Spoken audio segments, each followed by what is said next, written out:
That's a tog. Ooh.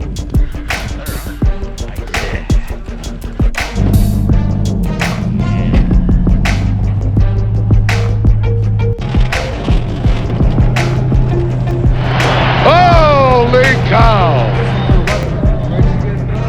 I got the bullfish in there. Boom! Big bait, big fish. Simple logic.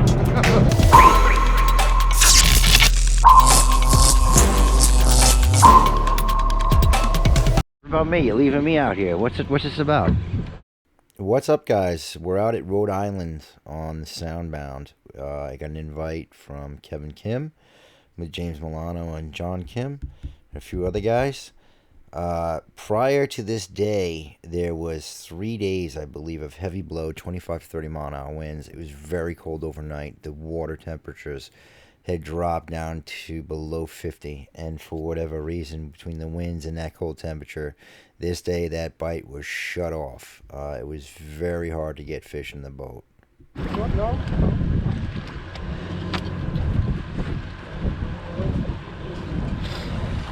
What you got? Oh, nice fish. There you go, buddy.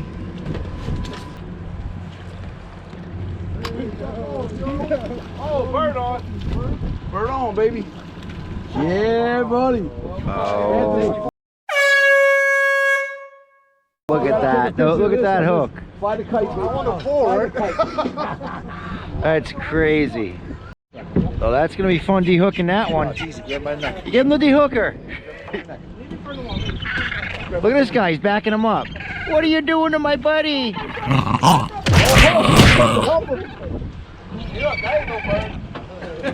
That's crazy. He's pissed off about it.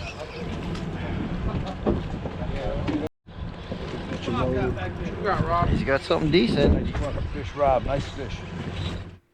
So we fished a few spots around the Newport area, and then after the captain noticing quite a few fish coming up, rather small but also pale, very light in color, we decided we should head pretty far south to see if maybe there's some better fishing down there. Maybe the waters are a little warmer and less of these pale fish coming up.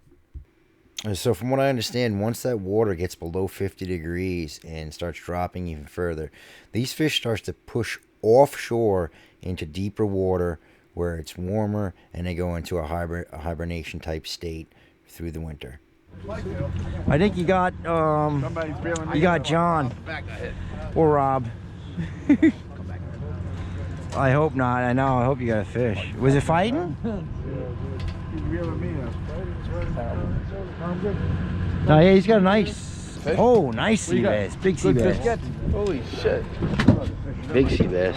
Huh? Yeah, that's putting enough bend on that rod. Looks good.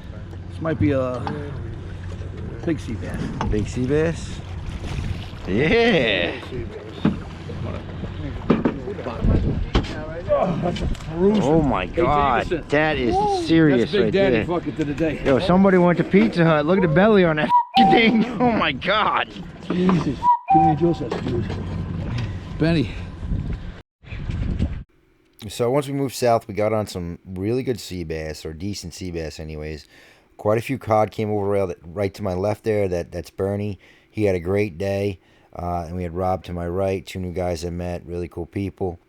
A lot of other boats had reported a very similar bite. Like these fish, it reminded me of early spring fluking, where the fish weren't aggressive. They were just picking at it. They weren't getting over the hook. They were not committing for most of the day. The biggest fish that came up happened to be a 12.6 pounder. It was the one big fish that came up. Other than that, the trip was pretty slow, and from what I understand, a couple of days went by, things cleared up, whatever it was, and the bite turned right back on. Hey.